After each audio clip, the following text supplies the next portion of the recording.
Good evening and welcome to this Extra Rotor Talk live tonight. We're going to be talking about the Parrot ANAFI, the Autel Evo and Mavic Pro 2. Going to be joined by David from Kloogee here, Tech Time, in just a couple of minutes. Going to go ahead and get the chat set up, so do bear with me here for a second. Hope everybody's doing well on this Wednesday evening. It was a big day today, so we got a lot to talk about. The show's going to be from 8 to 8:30 tonight. We're not gonna do a full hour, just to let everybody know. And I'm itching to get talking about this because there's a lot. Rohan, welcome to the show. Thank you for joining tonight. Steve Carpenter, welcome to the show.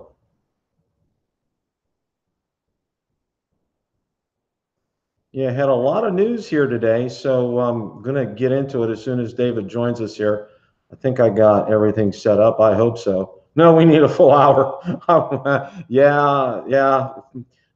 Normally I would do a full hour, but I think a half hour is going to be sufficient here. We're going to, JB, we're going to have one over the weekend as well too, and I'm going to have a special guest on Sunday afternoon, Rotor Talk Live. Confirmed with him, but I'm going to keep that under wraps until we get him on. You guys will definitely. Jim Johnston, welcome to the show this evening. Going to keep that under wraps until Sunday afternoon at 2 o'clock. So we're really looking forward to that. Greg Hart, welcome to the show. Thank you very much. Yeah, Billy was fantastic last night. Just to let you guys know while we're waiting for David to check in here. Billy and I talked offline off the show for at least another half hour after that. I could not be more impressed with a 20-year-old young man. Seriously, reminds me of my own boys who they're real above and beyond. With humility and all that kind of good stuff and smarts. Both my boys are really intelligent, but my daughter's the most intelligent. So I don't think she'll hear me because she probably doesn't watch this show. But anyway. Yeah, Billy was fantastic last night. I can't say enough nice things about him. And he's going to be heading down here to Florida in the middle of July. So just in time to help me celebrate the 3rd anniversary of my 20th birthday. If you guys catch my drift on that. Greg, thank you so much for that compliment. I really appreciate that. This came about today. I was able to ping David during the middle of the day. BTAP, welcome to the show tonight. Was able to ping David in the middle of the day today, and he was agreeable to coming on tonight. So I thought it would be. I was planning on having him on a future show, but he was available tonight. So Todd Fox, welcome. Thank you for joining. We're going to be talking about the new Parrot drone tonight. It was quite a day today. It really was. There was a lot of stuff that came out today. Yeah, I hope you guys can all hook up. Yeah, 3 times 20 years on 3rd anniversary, Steve. Yeah. Mel, welcome to the show tonight. Thank you for joining. Appreciate it on the fly. This was kind of a on the fly kind of deal tonight. So David should be joining us here real shortly. And here he is. Hang on a second here. David, welcome to the show. How you doing? I'm doing fantastic. How are you doing? I'm doing great. I don't know if you know this. I think I may have shared this with you. I lived in Columbus for 30 years. Oh, awesome. And I was down your way many times. And it's let me put it to you this way.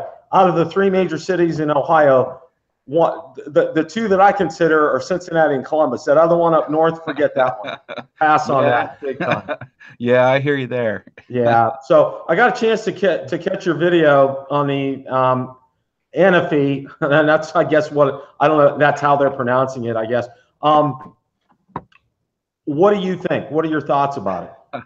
So I think that it is a pretty cool drone. I think they're probably going to sell a lot of them. I think that they've got some, I think that I covered in my video, but a couple of the things that I guess some people are going to be concerned about. And, everybody's looking for something different.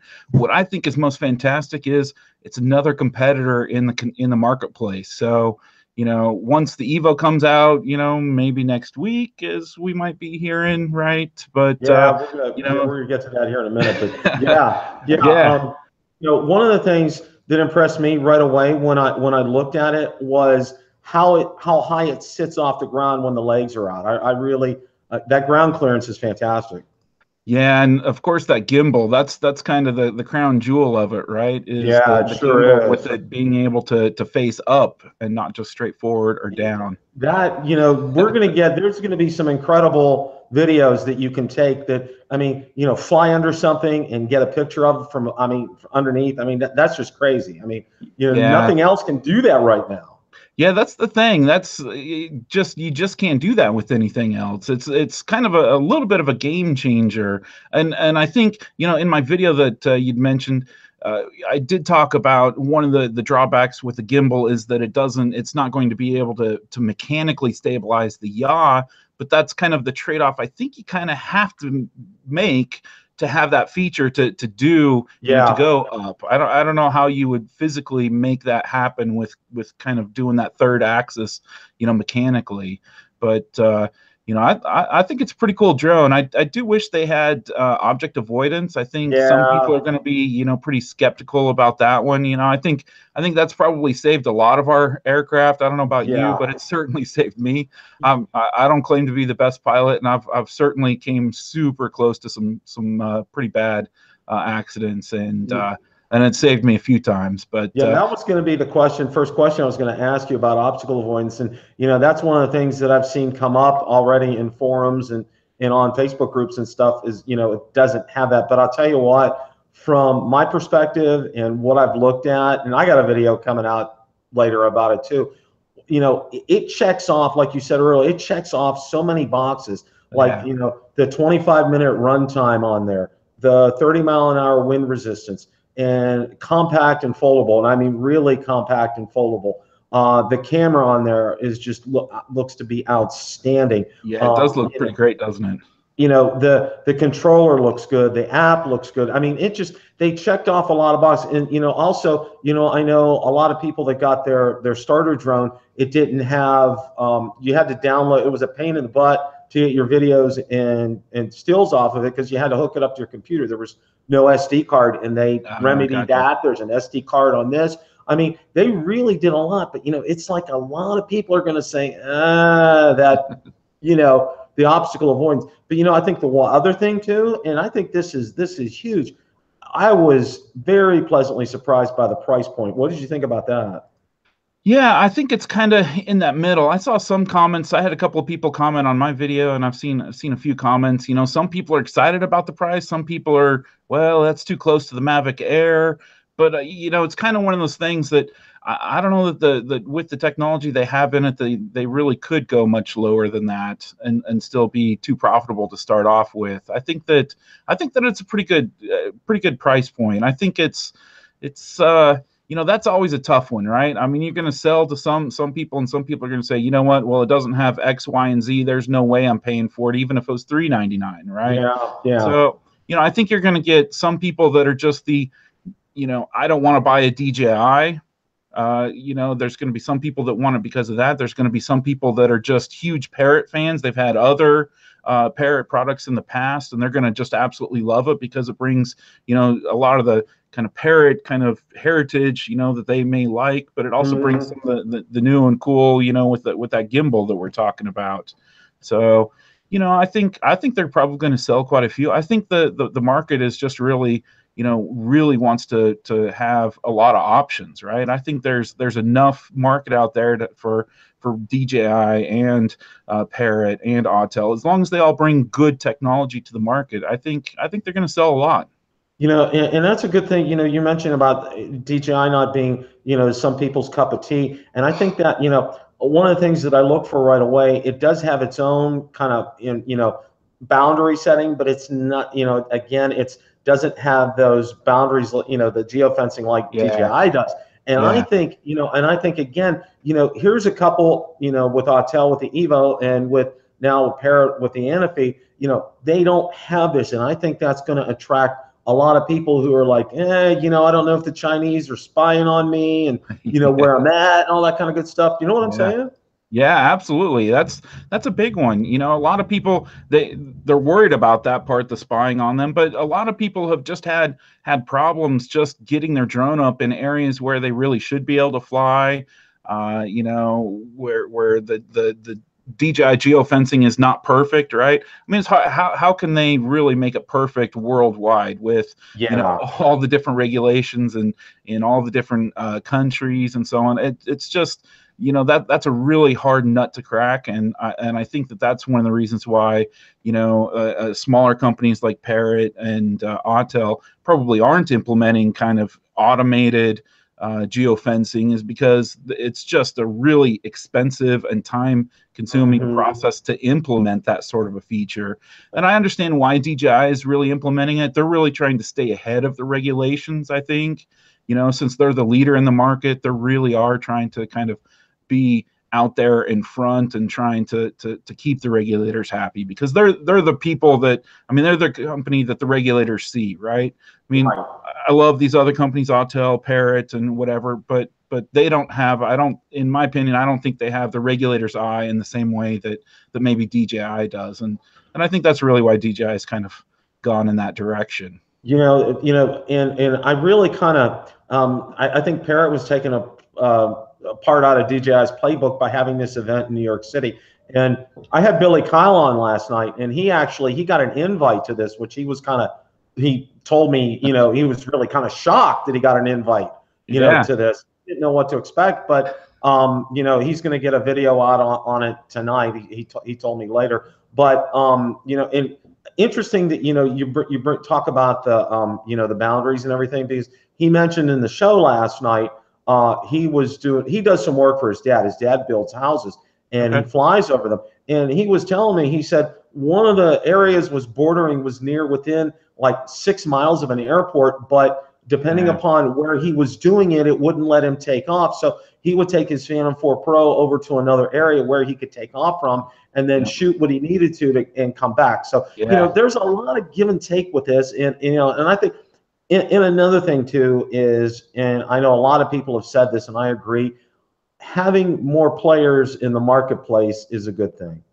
Oh, I think it's a great thing for everybody. I think it's great, especially for the consumers, for you and I and all the people that are watching. I think it's fantastic for that, right? But I also think that it's good for DJI to have competitors, right? I think it's good for them, because honestly, I think the Mavic Pro probably wouldn't have been released when it was released, except for when GoPro came out with the Karma. They're like, oh no, we have to get this out to the market right away, because we can't have them showing us up, right?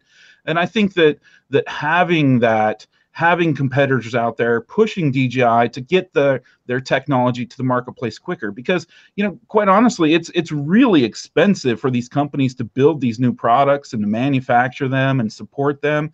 So if a company doesn't have the push to kind of get a new product out there, it's cheaper for them just.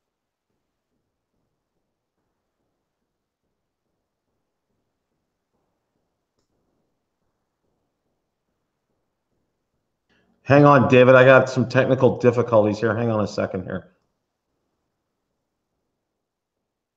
I don't know why this happened.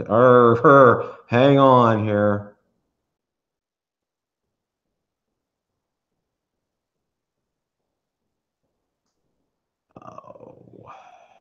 Oh.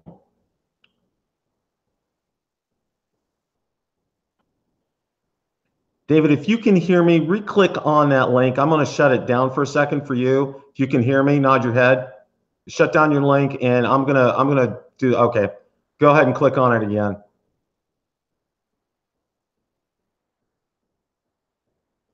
I am sorry about this, David. I had no idea what happened there. I just, the six finger bill here. I guess that's all I can say about that. But that's technology. It happens to the best of us, right? If it happens to Steve Jobs and Bill Gates, that's right. Might as well happen to you guys, right? That's right. What I was going to ask you was, as far as the availability says, it's coming up in July, and I had Billy on the show last night, and we're going to talk about this here in just a bit. but he was thinking that the Mavic Pro 2 is going to be coming out probably on the anniversary date, 2-year anniversary date, which is in October. And I'm kind of having a tendency. I think that may be the case. Although like I said, we'll talk about the Mavic Pro 2 here in a minute. I think one of the things that a lot of drone manufacturers probably learned their lesson from is when DJI released the original Mavic Pro, they were not anticipating the huge demand from that. And and I think their gear, I think Parrot probably played this right and close to the vest and got geared up as far as having inventory.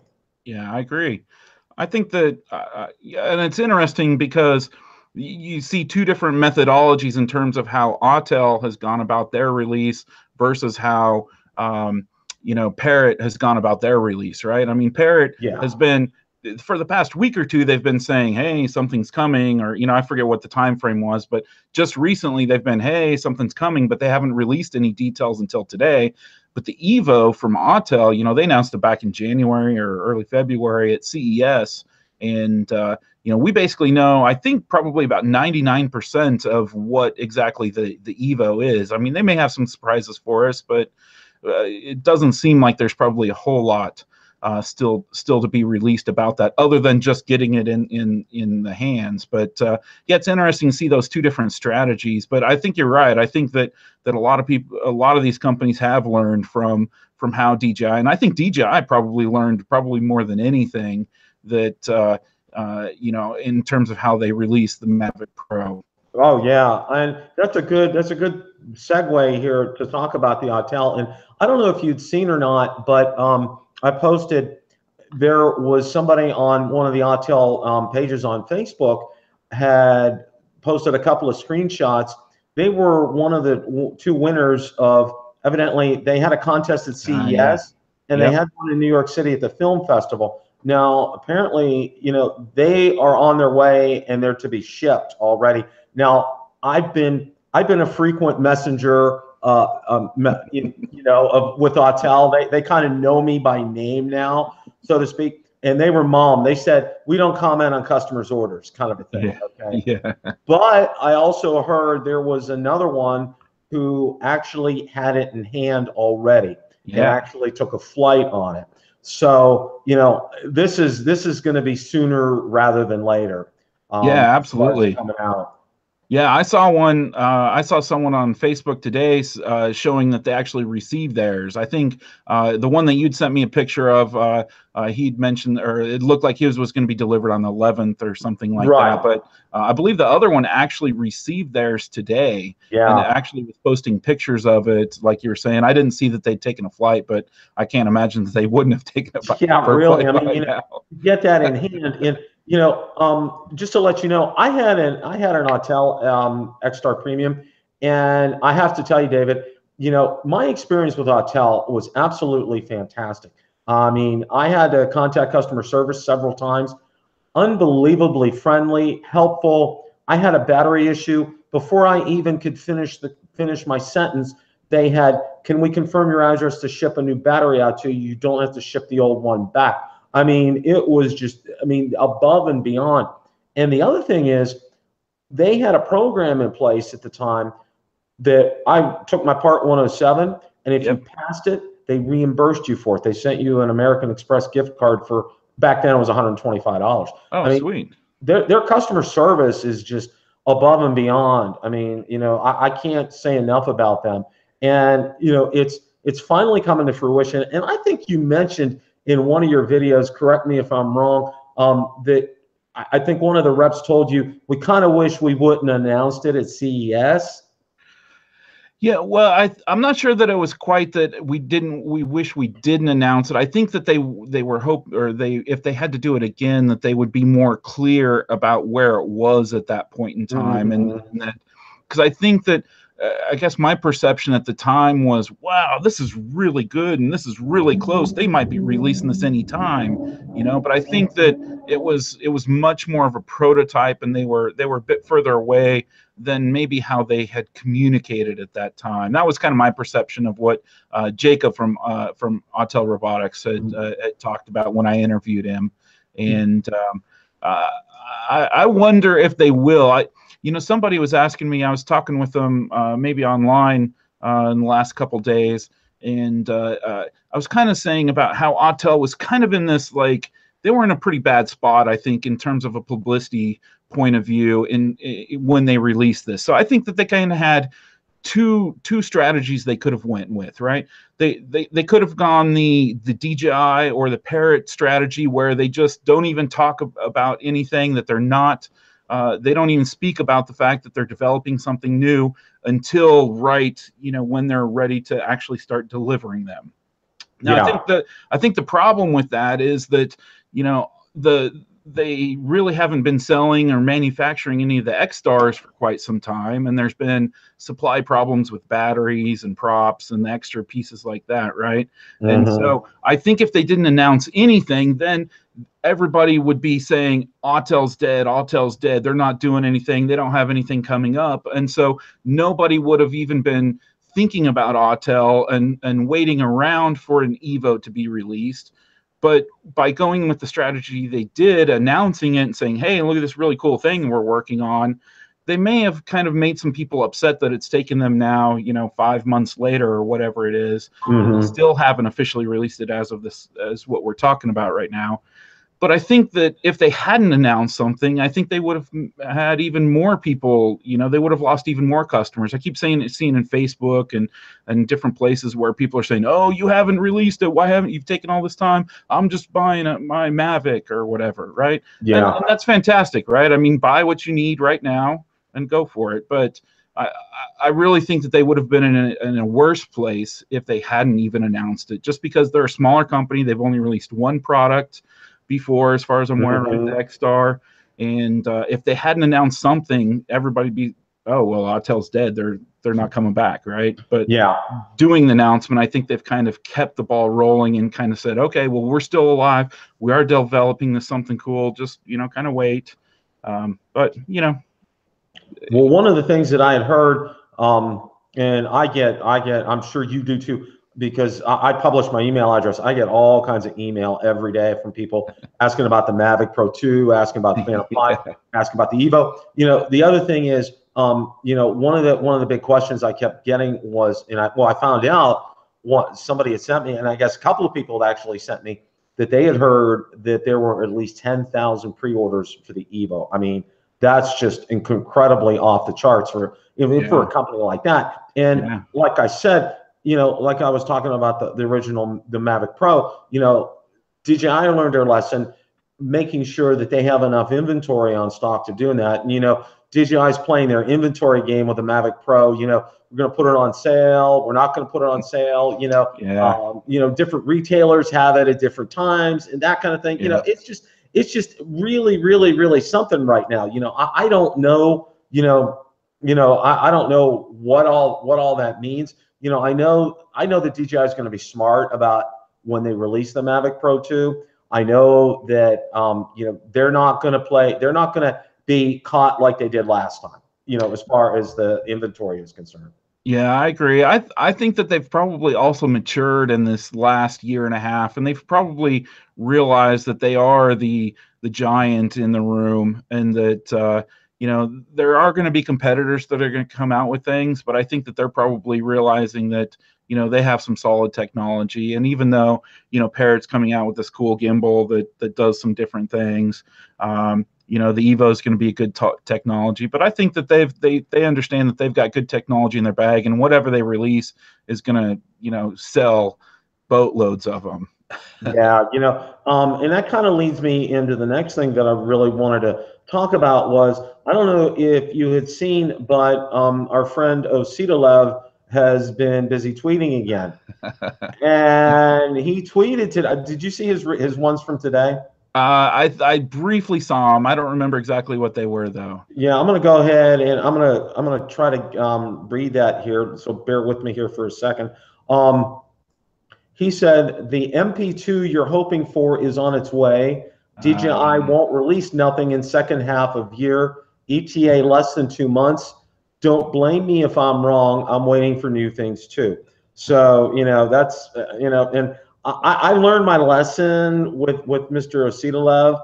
you know, as far as, you know, kind of taking things with a grain of salt with him, kind of a thing. So, you know, that's what I can say about that.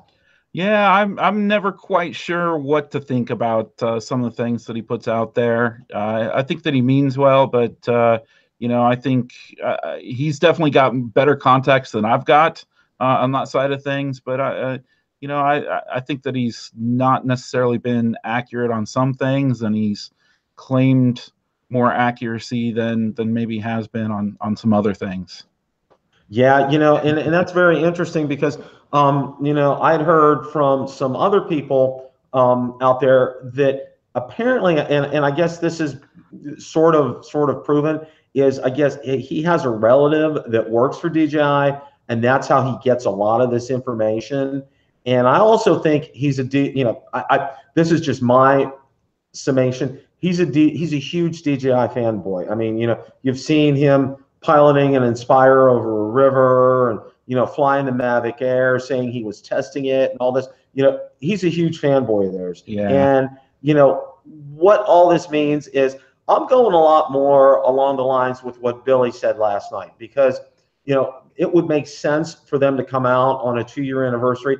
But David, I'll tell you what, I've done an in-depth look at release dates for DJI going back to the Phantom 1. I mean, I went back to every model and I looked at their release dates, and I'll tell you what, you know, and I know you're an IT kind of guy. I'm an IT Yep. kind of guy, you know, give me my spreadsheets, all that kind of good stuff. Yep. But I'll tell you what, there was no rhyme or reason. There was absolutely no logic to it. And when they release things with different iterations, you know, they're absolutely all over the map, totally over the map. Yeah, I agree. I haven't looked at it in depth. I looked kind of briefly at it, and that's what I kind of saw as well. I honestly think that it's, you know, when they get a technology that's mature enough and ready, that's when they release it. And maybe there's some market pressures, right? Like we already talked about the Mavic Pro. I think the release date on that was really driven around the karma. But you know, outside of that, I think, you know, just when they have something ready, then they go with it. And You know, yeah, it's hard to say. I agree. You know, and I think that's one thing too. You know, because you hear a lot about, because obviously, you know, we don't take what OsitaLV with his drawings any more seriously than we should, which is a good thing. But you know, in essence, we really don't know anything about what this new Mavic Pro 2 is going to be like. Yeah. And you know, for me, I don't want to get out there, and that's one thing that I've told people on my videos. I said, you know, you'll know when something's real when you see it hit the FCC grant ID database. Now, the other thing on that, and I've always cautioned people on that, was that the Mavic Air and the Spark, they were released on the same date that they were approved by the FCC on the grant ID database. So, you know, it's a way to maybe tell ahead of time, because the Phantom 4 Pro V2.0 was out there. But, yeah, you know, like I said, you know, there's a lot of times it just comes out the same day. So you don't know, you can't tell. And DJI is keeping a real, you know, one of the things, they're keeping a real tight lid on this. I mean, you know, they're not letting out a lot of information. And the other thing I wanted to talk about was Hey Kesteloo from Drone DJ. Have you seen Drone DJ's? Yeah, I've seen a little bit of their stuff. Yep. He's the one who broke the story about that being a that Phantom, supposed Phantom 5 with the interchangeable lenses. He's the one that broke that said no. DJI said that he showed me. Yeah, it was a custom built Phantom 4, right? Right, and he said that was for an enterprise customer. Yeah. And Billy and I talked about that last night. And one of the things, you know, and I've said this before, you know as well as I do that machine engineering these parts with precision, and they look precision. If you looked at those photos of those interchangeable, I mean, that was very expensive. And to do this for one time for a customer cost them thousands and thousands of dollars. And both Billy and I agreed the customer is DJI. I mean, they're not going to do something like this and not use this technology. As I've said before, they don't waste technology. Yeah, I agree. I think there's a pretty good chance that they are going to have the interchangeable lenses. I mean, that's kind of a good step between the where they are today with the Phantom and where the Inspire series is at, right? The Inspire series, you can change out full cameras, not just lenses. And so I think that just being able to change out the lenses on the Phantom, I think that is kind of the next step for the Phantom, right? To turn it into a DSLR, right? Right. I mean, a DSLR, you know, you can buy a $400 DSLR or a mirrorless camera or whatever, you know, and there's all different levels of those. And I think that's kind of their next step. You know, I would be surprised if it doesn't come with that, but you know, then again, I've been way wrong in predicting stuff going forward. I won't even try and think that I'm right on any of that stuff, but it wouldn't surprise me. Well, you know, I had said, now, you know, we heard what just OsitaLV said, and you know what, I like I said, I take his stuff with a grain of salt, but I have been saying that, you know, some point this year there may be either a dual release or a very close back-to-back kind of release, because I think the Phantom 5 is going to be ready probably near the end of the year, probably, you know, November kind of a time frame. And, you know, and if they come out, my guesstimate, you know, I'm thinking it's not going to be quite at 2 years that they'll come out with the Mavic Pro 2. I think that may be a September kind of time frame. So, you know, that would gear up for the holiday season, you know, and I know there would be some overlap there, but, you know, like I said, you know, they're going forward with this technology. They're not sitting still on this. And one of the things, and I don't know about you, this just kind of amazes me. And I'm good friends with the owner of a drone store that's about 2 hours south of me here in Tampa. And went down to talk to her. Just fantastic people down there. And you know, the whole concept of a waterproof drone is a cool one. But here's the big thing, and we both said this. You know, waterproof, okay, that's a good thing. Like if you get caught and it's raining or it's snowing, and you know, getting it back, or you're out there and but guess what happens? Water gets on that lens, you're done. I mean, it's kind of a moot point unless you have some kind of protective device over the lens, which who has yet to be able to figure something like that out. Yeah, and I have to say the at least the Mavic Air is pretty resilient already to rain and snow. I've flown, and you may have I've got a video on my channel that you know, where I'm flying in a really bad blizzard, and it was, I mean, it took it like a champ. And I've also flown in, not in hard rain, but in kind of sprinkle, I don't know, where it got fairly wet, and it's, you know, it hasn't shown any problems. So but I agree, the biggest problem with flying in the rain is the lens. Because you get it wet, and it's hard for it to you know, hard for it to get a good image out of it. Yeah, it's just, you know, it's just one of those things for me is, you know, when I heard the whole concept of this, I'm like, okay, you know, what are we even talking about here? Because it kind of boggled my mind, you know. And I think you brought up a good point when, you know, we were talking about the you know, the Phantom 5, if we'll call that for now. You know, it's creeping up, and it's getting close to be almost Inspire like, which is incredible, because, you know, that's a quantum leap from a Phantom 4 or Phantom 5 up to an Inspire 2 kind of a thing. I mean, that's just and I'll tell you a brief story here before we close. This past weekend, I met one of my subscribers, and he's from southeastern England. Okay. And he has an Inspire 2. He had to send it back because it had IMU issues. But he was telling me, he said, Bill, he said, what you can do with that drone, it is phenomenal. But he says he really treats it like a newborn baby, so to speak, because I mean, what, you know, it's like a $4,000 or $5,000 body, and then, you know, the camera's another $3,000-$4,000, and you know, most people have about 10,000 easy wrapped up in one of those. So, and the other thing I wanted to tell you too was, when I was down at Florida Drone Supply, I saw the big Matrice, the M600. And David, let me tell you this. It is so big, and the case it is so big for that. All right, you have to have a pickup truck. You cannot put that in your car. That's not going to fit your car. Yeah, I haven't seen any of those big boys, but I mean I've seen videos of people standing next to them, and it's unreal how big they are, isn't it? Yeah, it is. It just absolutely blows me away. I can't. It just, the size of it was just unbelievable. Yeah. And some of the things that they were doing down there, and I've gotten a good relationship with them. In fact, they gave me a Mavic Air for the better part of a month to do some testing with.